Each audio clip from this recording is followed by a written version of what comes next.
তো চলেই আসছে, বৈশা থেকে লাভ নেই, ভাবির একটা ফোন।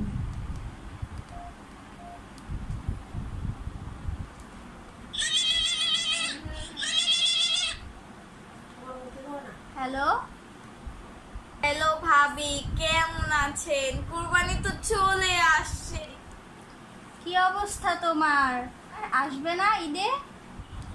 না না ভাবি, এবার আসা হবে না। আপনার ভাই জানেন না কি করছে এবার।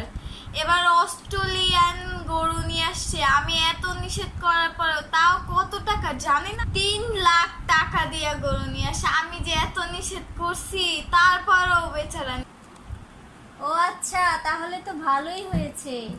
ও আচ্ছা, তাহলে রাখি, হ্যাঁ, অনেক কাজ করে আছে। ও এবার তো বেঁচেই গেলাম, সে তো আসবে না। ভাবি চলেই আসলাম, আপনাদের ছাড়া আমার ঈদ কেমনে যায় বলেন? গরু দেখার লোক আছে, কোনো সমস্যা নেই। আসছে আবার। ও আসছো, আসো আসো, ভালোই করেছো এসেছো, অনেক খুশি হয়েছি। আসো। ভাবি আপনাদের গরুটা কোথায়? আপনাদের গরুটা দেখার জন্য আমি খুব এক্সাইটেড ভাবি। তোমার ভাইয়া তো একটু আগে গরুটা আনতে গিয়েছে। উফ, যাক ভালো হয়েছে ভাবি।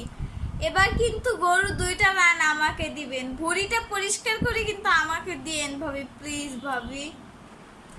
আরে তোমরা না এবার 3 লাখ টাকা দামের গরু কিনছো, তাহলে আবার 2টা রান দিয়ে কি করবা? আর আমি তো ভেবে রাখছি গরুর অর্ধেকটাই আমরা ফ্রিজে রাখবো, আর হচ্ছে অর্ধেকটা গরিবদের আত্মীয়স্বজনদের দিব। তুমি আসছো, এ কি অবস্থা তোমার? ভাইয়া এসে ভাইয়া, গরু কই? গরু গরু আরে তোরা গরু গরু করতেছ না, আর ওদিকে ছিনতাইকারী ধরে আমার টাকা পয়সা সব নিয়ে গেছে। কোনো রকম জানলা নিয়ে আমি বাসায় আসছি, এতেই খুশি থাক। যাক, যা হয়েছে ভালোর জন্যই হয়েছে। আগামী বছর আমরা ভালোভাবে সঠিক নিয়মে কুরবানি দিব, আর কখনোই লোভ লালসা করব না।